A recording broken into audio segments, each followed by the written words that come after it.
Assalamualaikum warahmatullahi wabarakatuh. Perkenalkan, nama saya Aisyah Rasya Adifa dengan NPM 24033010078 dari kelas Bahasa Indonesia G501. Pada kesempatan kali ini saya akan menjelaskan sedikit mengenai kesalahan dalam penggunaan bahasa Indonesia di kehidupan sehari-hari.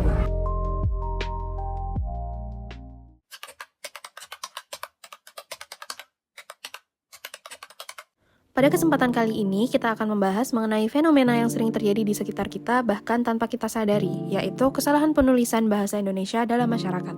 Bahasa adalah alat komunikasi yang sangat penting, tapi apa jadinya jika bahasa yang digunakan justru ditulis dengan cara yang salah?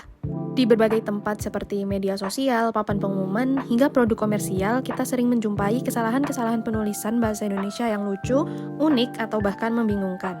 Nah, sebelum memasuki ke contoh kesalahan berbahasa Indonesia, mari kita membahas mengenai mengapa sih kita harus menggunakan bahasa Indonesia yang baik dan benar. Yang pertama, menjaga kejelasan dan efektivitas komunikasi. Penggunaan bahasa Indonesia yang baik dan benar mampu membantu menyampaikan pesan secara jelas dan tepat. Hal ini penting untuk menghindari kesalahpahaman, terutama dalam komunikasi formal seperti penulisan surat dinas, berita, atau peraturan. Yang kedua, menumbuhkan rasa nasionalisme dan identitas bangsa. Bahasa Indonesia adalah simbol pemersatu bangsa. Menggunakannya dengan baik dan benar mencerminkan kecintaan terhadap bahasa nasional serta memperkuat jati diri sebagai warga negara Indonesia. Yang ketiga, meningkatkan mutu pendidikan dan literasi. Dalam dunia pendidikan, bahasa yang baku dan sesuai kaidah sangat penting untuk memahami pelajaran secara tepat. Yang keempat, mendukung profesionalisme di dunia kerja. Komunikasi tertulis maupun lisan yang rapi dan sesuai kaidah dapat memengaruhi citra pribadi maupun institusi. Kesalahan yang terjadi dalam penulisan ini bisa disebabkan oleh beberapa faktor seperti kurangnya pemahaman terhadap ejaan yang disempurnakan, kemudian pengaruh bahasa lisan atau logat daerah, kebiasaan menulis cepat tanpa revisi, dan pengaruh media sosial yang cenderung santai serta informal. Kesalahan penulisan pada gambar pertama terdapat pada kesalahan penulisan kata terima kasih yang digabung. Penulisan yang benar adalah terima kasih yang dipisah.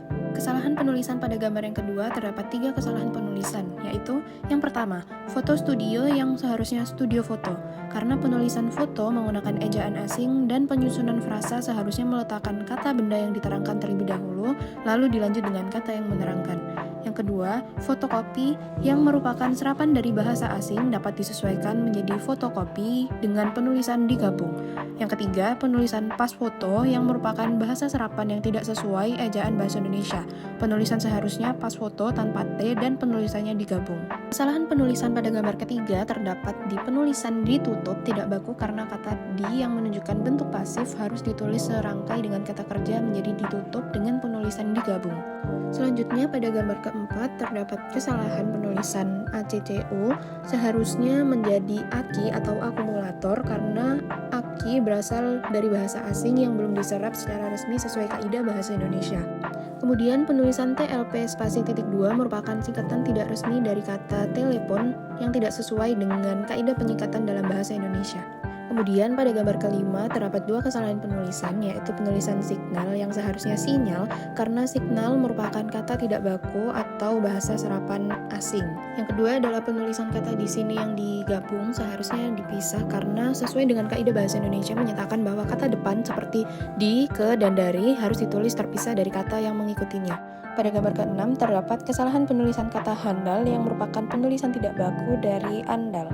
Selanjutnya terdapat kesalahan penulisan antri yang menurut KBBI bentuk yang baku dan benar adalah antre.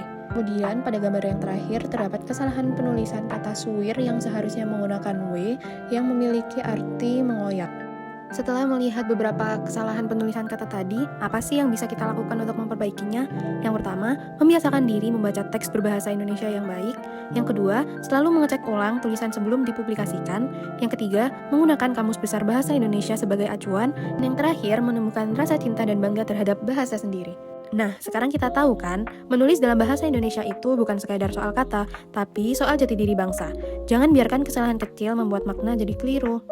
Sebelum video ini berakhir, saya ingin menyampaikan sebuah pantun. Pergi ke pasar beli pepaya. Jangan lupa juga membeli mangga. Bahasa Indonesia milik kita semua. Yuk rawat dan pakai dengan bangga. Terima kasih sudah menyaksikan video ini hingga akhir. Sampai jumpa di lain waktu.